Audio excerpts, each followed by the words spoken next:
हाय छात्रों, हमारे YouTube channel Jharkhand academy में आपका स्वागत है। तो जैसे कि हम कक्षा 9 का दूसरा अध्याय पढ़ा रहे थे कि हमारे आसपास के पदार्थ शुद्ध हैं। क्या हमारे आसपास के पदार्थ शुद्ध हैं? ये चैप्टर का नाम है। तो चलिए हम लोग क्या पढ़ लिए थे? विलयन के कण। ठीक है, विलयन तक पढ़ लिए थे कि विलयन किसको कहा जाता है, कि विलयन के कण समान रूप से वितरित रहते हैं, अर्थात इसके कणों को अलग अलग पहचाना नहीं जा सकता है। जैसे नींबू, चीनी, पानी का एक स्वाद होता है।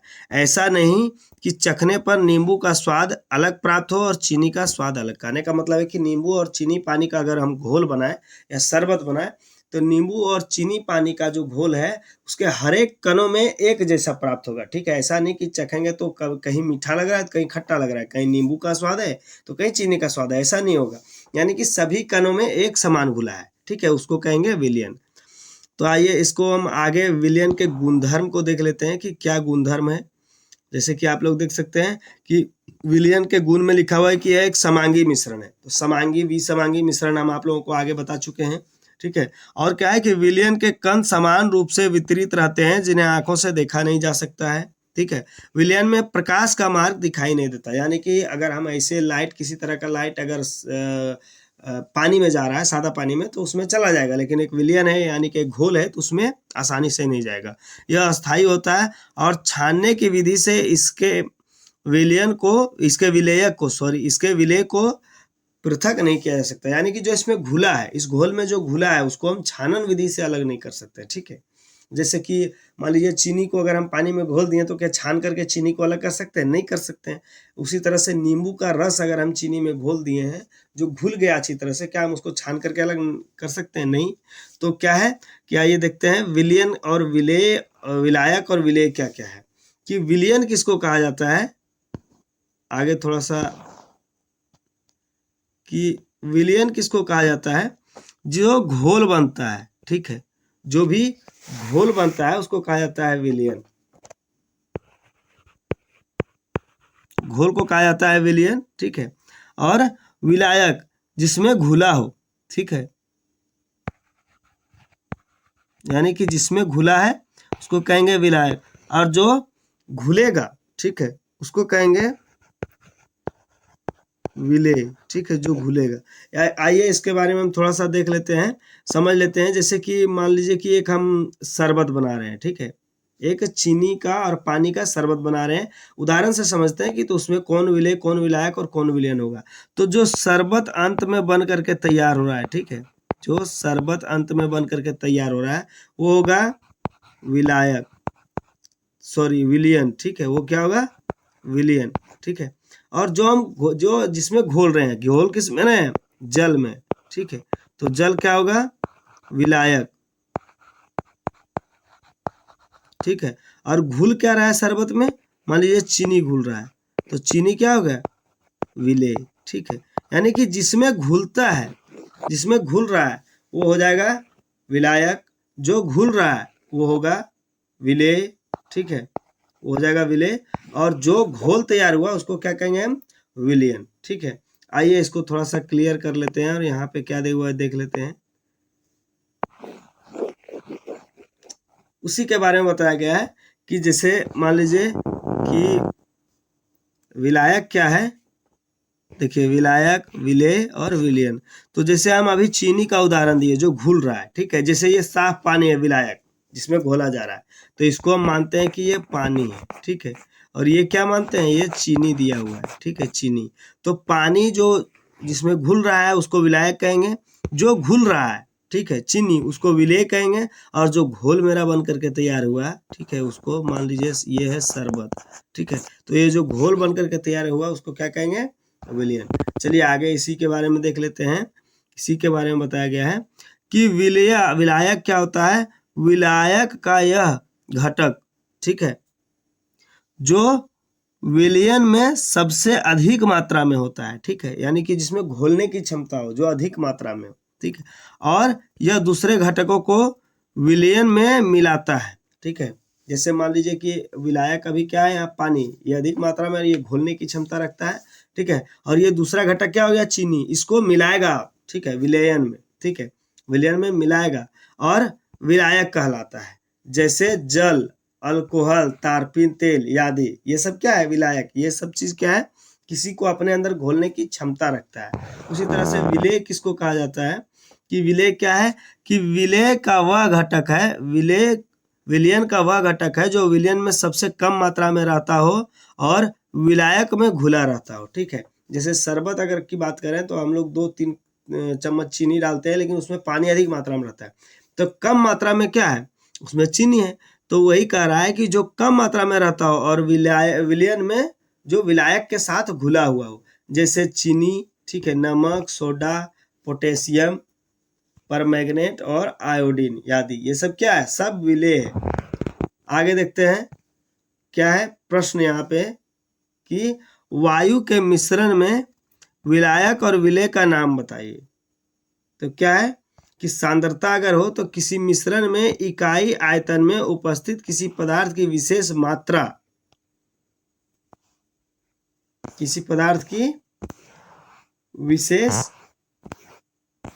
मात्रा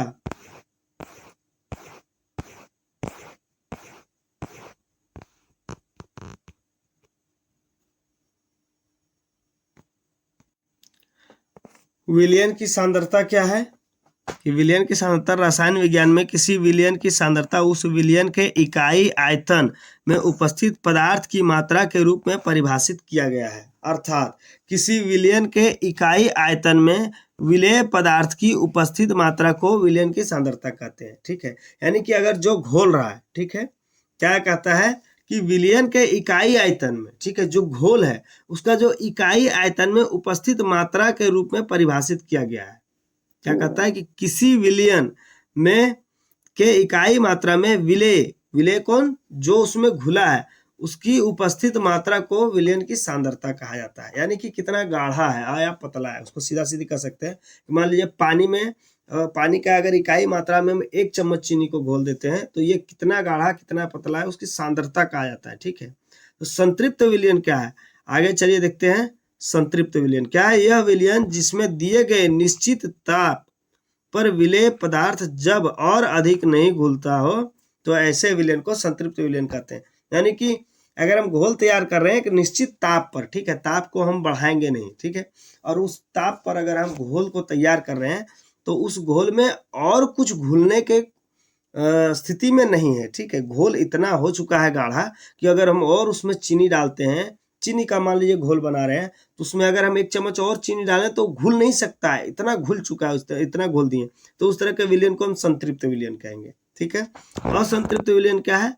कि असंतृप्त विलयन यदि एक विलयन में विलेय पदार्थ की मात्रा संतृप्त यानी घुलने की क्षमता से कम होती हो तो ऐसे विलयन को असंतृप्त विलयन कहा जाता है। ठीक है, यानी कि ऐसा घोल जिसमें अभी और घुलने की क्षमता है। ठीक है, चीनी का घोल मान लीजिए बनाया, चीनी और पानी का घोल, तो ऐसा घोल जिसमें और अगर हम चीनी डालें तो उसमें घुल सकता है, घोलने की क्षमता है अभी पानी में, तो उस तरह के विलयन को क्या कहेंगे? असंतृप्त विलयन। ठीक है, अति संतृप्त विलयन किससे कहेंगे? यदि किसी विलयन में विलेय पदार्थ की मात्रा सांद्रता यानी संतृप्त स्तर से अधिक हो तो इसे अति संतृप्त कहेंगे। ठीक है, यानी कि घोल दिए हैं और जितना घुलना था घुल गया, उससे भी अधिक अगर मात्रा हो तो इसको अति संतृप्त विलयन कहेंगे। ठीक है, घुलनशीलता क्या है? आइए देखते हैं कि घुलनशीलता विलेय पदार्थ की वह मात्रा है जो दिए गए ताप पर संतृप्त विलयन में उपस्थित है, वह विलेय पदार्थ की घुलनशीलता कहलाता है। यानी कि जो ताप दिया गया हो, ठीक है, यानी कि ताप को हमको इंक्रीज डिक्रीज यानी बढ़ाना घटाना नहीं है,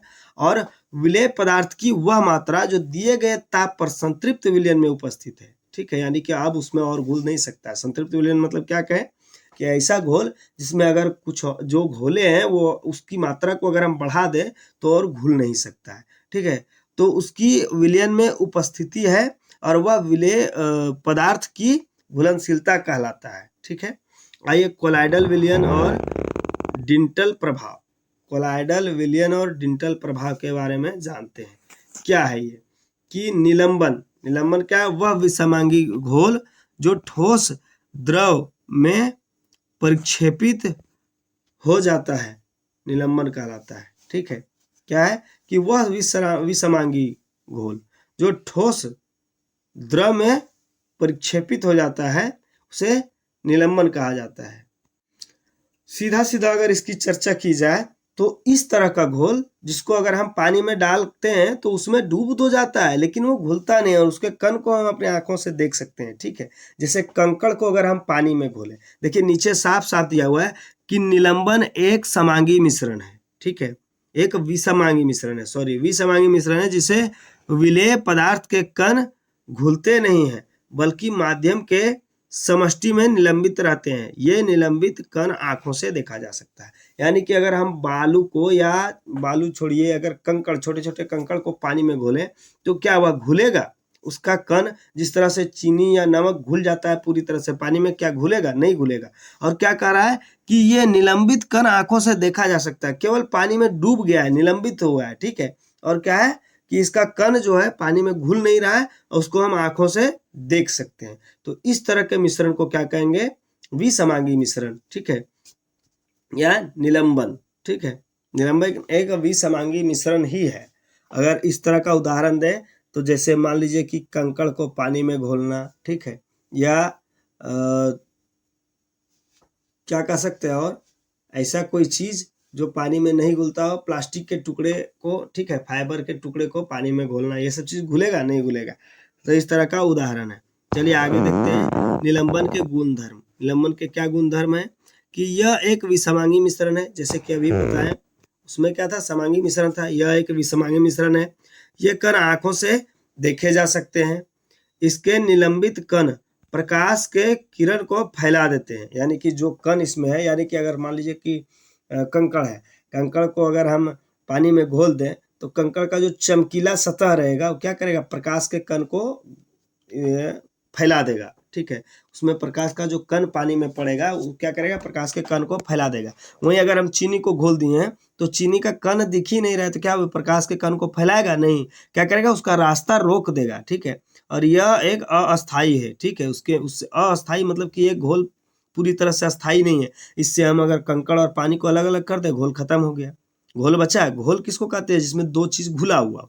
तो ये तो घुला नहीं है, कंकड़ को अलग कर दिए और पानी को अलग कर दिए, तो ये घोल कहाँ बना अस्थाई? तो ये अस्थाई है। इन्हें छानने की विधि से अलग किया जा सकता है। जैसे अगर हम मान लीजिए कोई छाननी से अगर छान दें, ठीक है, तो क्या होगा, कंकड़ ऊपर अलग रह जाएगा, ये तो घुला नहीं है, पानी अलग हो जाएगा, तो इसको छानने की विधि से अलग कर सकते हैं। आइए कोलाइडल विलयन के बारे में जानते हैं कि कोलाइडल विलयन क्या है। कोलाइडल विलयन यह एक विसमांगी मिश्रण है जिसे कण अति सूक्ष्म होने की वजह से दिखाई तो नहीं देते, परंतु कोलाइडल के कण विलयन में सामान्य रूप से फैले रहते हैं। ये प्रकाश के किरण को आसानी से फैला देते हैं।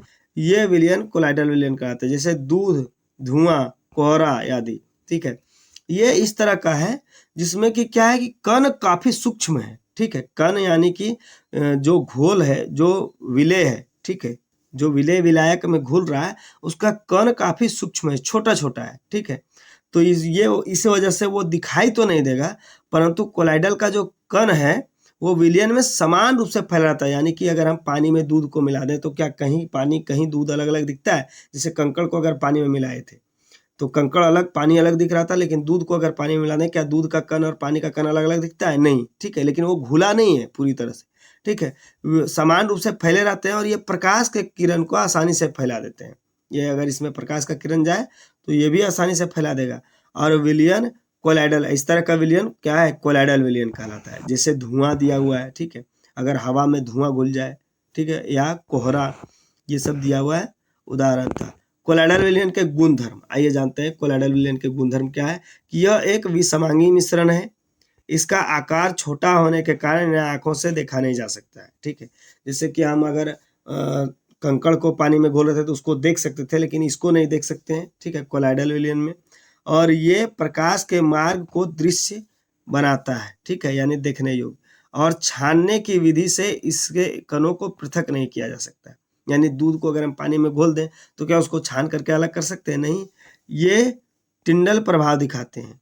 ठीक है, यही है जो टिंडल प्रभाव दिखाता है। ठीक है, देखिए क्या है कोलाइडल विलयन के संघटक, क्या है, परिक्षिप्त प्रावस्थ यानी कि डिसअपियर फेज, विलयन के पदार्थ की तरह का घटक या परिक्षिप्त कण, जो कि कोलाइडल के रूप में रहता है उसे परिक्षिप्त प्रावस्था कहते हैं, अर्थात विलयक के कणों को परिक्षिप्त प्रावस्था कहते हैं। ठीक है, यानी कि डिसअपियर फेज।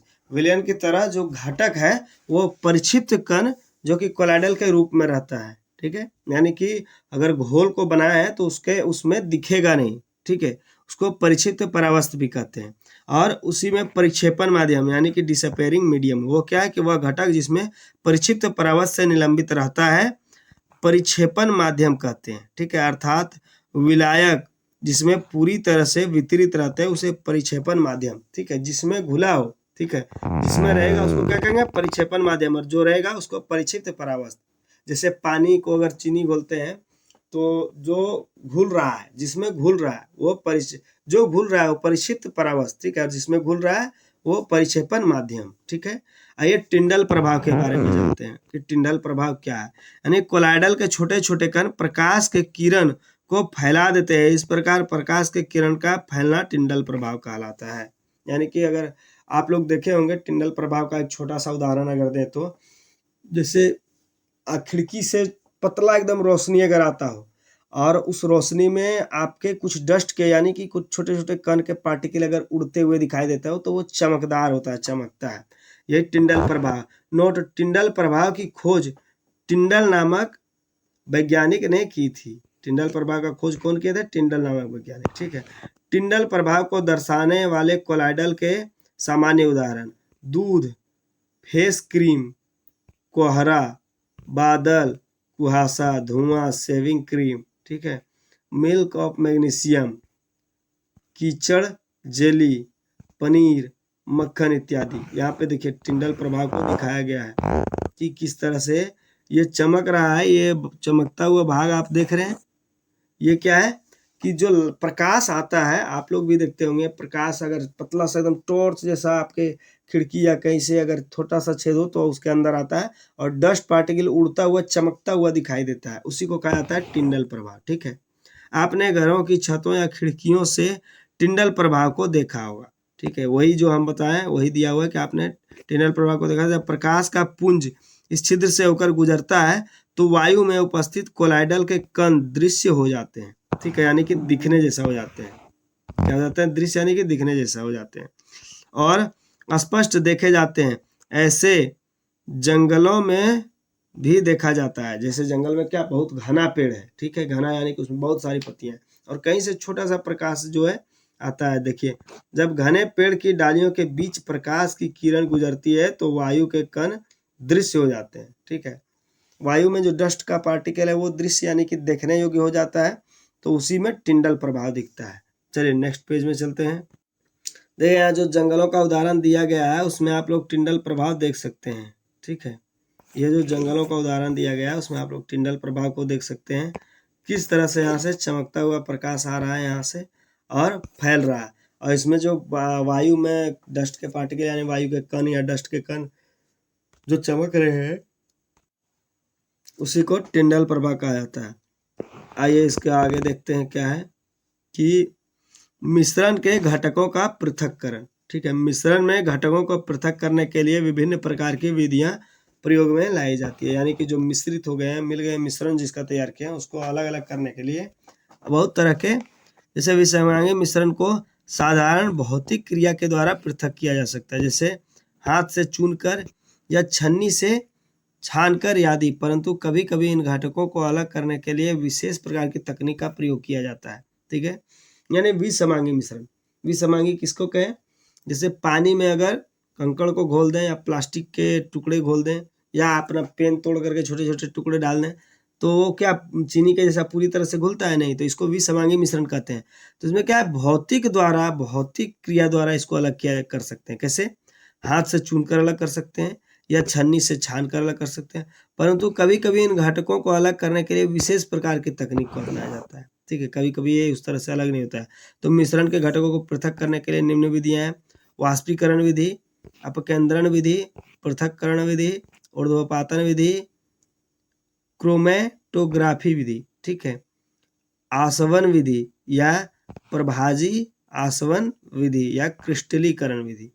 आइए एक एक करके जानते हैं कि वाष्पीकरण विधि क्या है। क्या है कि इस विधि में द्रवीय पदार्थ को गर्म करके वाष्पीकृत कर दिया जाता है, जैसे मिश्रण की बाकी कण शेष रह जाते हैं। जैसे अगर हम चीनी का घोल बना दिए हैं, ठीक है, कभी कभी आप लोग देखे होंगे कि क्या है कि चीनी अगर हम लोग चाय डाल बनाए हैं, ठीक है, तो कभी कभी चाय को वापस गर्म किया जाता है तो वो ज़्यादा मीठा हो जाता है। जैसे चाय बनाए तो वो सामान्य मीठा ठीक है, और क्या है कि उसके बाद हम उसको जो है सो मतलब ठंडा हो गया, किसी और को देना है 1 आध घंटे बाद, और उसी को अगर हम गर्म कर दिए तो उसको गर्म करने पर क्या होता है, वो ज़्यादा मीठा हो जाता है। क्या क्यों ज़्यादा मीठा होता है? क्योंकि उससे उससे जो जल की मात्रा है वो वाष्पीकृत होकर के हवा में उड़ गया, ठीक है, और हवा के साथ वायु के साथ मिल गया। अब क्या है, चीनी की मात्रा तो वाष्पीकृत उसके साथ नहीं हुआ, तो कम पानी में चीनी का मात्रा अधिक हो गया, जिसके कारण मिठास बढ़ गया, ठीक है। तो हम इस विधि से भी अलग कर सकते हैं। और भी अगर हम उसको खौला दें, जैसे चीनी का शरबत को अगर हम खौला दें, आप लोग देखे होंगे कि जलेबी या कोई भी मिठाई जब बनता है तो चाशनी बनाया जाता है। तो पहले तो पानी में चीनी को डाल दिया, लेकिन खोलते खोलते जब खौला दिया जाता है तो क्या होता है, कण जमने लगता है, ठीक है। तो जमने से पहले जब गाढ़ा होता है उसी समय को चाशनी बनाते हैं। लेकिन अगर आप मिठाई लिए होंगे, ठीक है, तो मिठाई में क्या होता है कि ऊपर चीनी का कण जमा रहता है, तो क्या हुआ, उसका जल वाष्पीकृत हो गया और चीनी का कण दाना दाना बन गया। अनुप्रयोग से आइए इसको देखते हैं कि समुद्री जल से नमक का प्राप्त करना या जल से काले रंग की स्याही को अलग करना, ठीक है। ये दो अनुप्रयोग दिया गया है।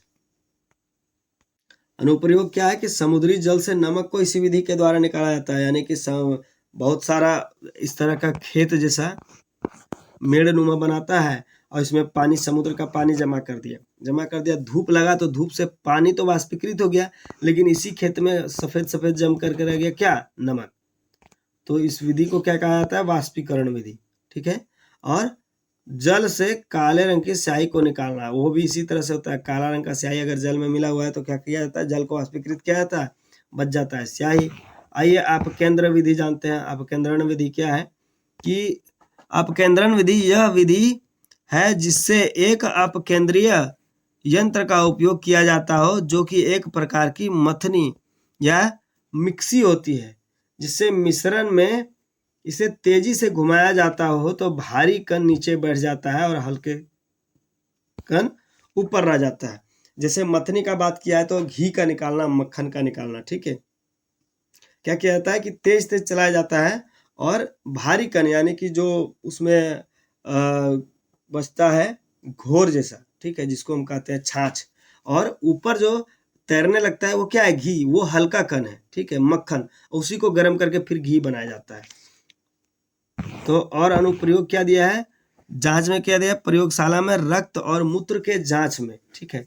देखे होंगे कि अगर ब्लड टेस्ट कराए हैं, अगर पेशाब जांच हो रहा हो तो क्या किया जाता है, उसको एक टेस्ट ट्यूब में डाल करके और एक मशीन रहता है, उस मशीन में डाल करके और स्विच जैसे ऑन करेगा तो पूरा तेजी से घुमाने लगता है, ठीक है। और डेयरी तथा क्रीम में मक्खन का निकालना, जो अभी हम बताएं, और कपड़े के धोने की मशीन, इसमें भी यही विधि होता है। कौन सा, अपकेंद्रण विधि, ठीक है।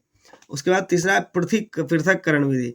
इस विधि के द्वारा दो घुलनशील द्रवों को मिश्रण को अलग किया जाता है। अब पृथक्करण के सिद्धांत के अनुसार आपस में मिलने वाले द्रव अपने घनत्व के अनुसार विभिन्न परतों पर पृथक हो जाते हैं, ठीक है। पृथक्करण विधि से, जैसे कि जिसका घनत्व कम और अधिक है, ठीक है, ये क्या है, इस विधि से द्रव को अलग किया जाता है, ठीक है, या मिश्रित द्रव से, मिश्रण से अलग किया जाता है।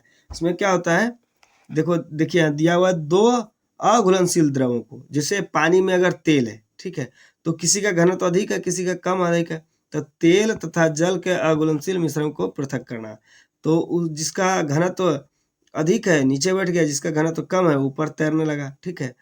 धातु शोधन के दौरान लोहे का पृथक करना, धातु शोधन जब होता है तो इसमें लोहे का पृथक इसी तरह से किया जाता है। उसी तरह से क्या है कि ऊर्ध्वपातन विधि। ऊर्ध्वपातन विधि क्या है कि इस विधि के द्वारा ऊर्ध्वपातन होने वाले पदार्थ को ऊर्ध्वपातित न होने वाले अशुद्ध पदार्थों से